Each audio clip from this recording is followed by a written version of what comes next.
নমস্কার। প্রতিদিনের বাক্য দিয়ে আপনাদের সবাইকে প্রভু যীশু খ্রিস্টের নামে শুভেচ্ছা ও শুভকামনা। আসুন প্রভুর বাক্য থেকে নিজের দিনকে শুরু করি। ঈশায় ভাববাদী তার 64 অধ্যায়ের 8 পদ থেকে পড়ছি। কিন্তু এখন হে সদাপ্রভু, তুমি আমাদের পিতা, আমাদের মিত্রিকা, আর তুমি আমাদের কুম্ভরিকা, আমাদের সকলের তোমার হস্তকৃত বস্তু।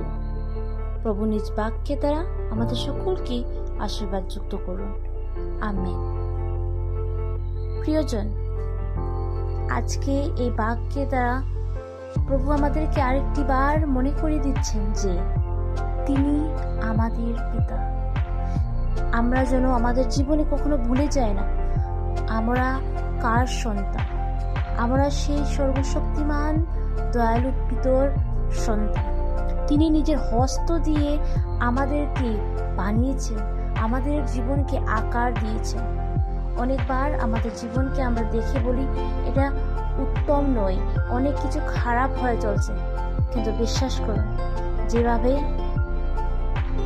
একটি কুমার নিজের কার্যকে বিশ্বাস করে ও কার্য করতে থাকে আর শেষ মুহূর্তে একটি ভালো ফল আসে, সেভাবে যদি আমরা চুপচাপ আমাদের কুমার যে আমাদের সর্বস্ত পিতা, উনার উপর বিশ্বাস রাখে, চুপচাপ যদি উনার আদেশ উনি যেভাবে আমাদেরকে চলাচ্ছেন সেভাবে যদি আমরা চলে যাই, তো প্রিয়জন বিশ্বাস করুন, আপনি আর আমিও আমাদের শেষ দিনে একটি ভালো রূপে আমরা তৈয়ার হব।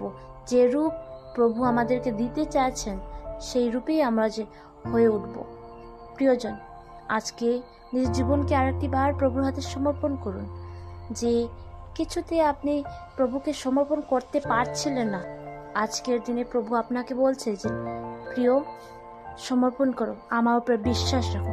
প্রিয়জন, আসুন আমরা প্রভুর উপরে বিশ্বাস রাখি নিজের জীবনকে সমর্পণ করি। আসুন প্রার্থনা করি।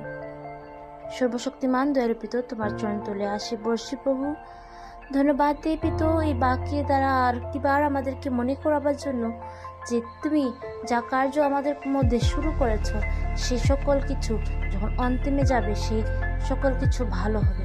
আর যেভাবে তুমি আমাদেরকে তৈয়ার করছো প্রভু, সেভাবে যেন আমরাও নিজেকে সমর্পিত তোমার প্রতি রাখে চলতে পারি, তা আমাদেরকে সাহায্য করো।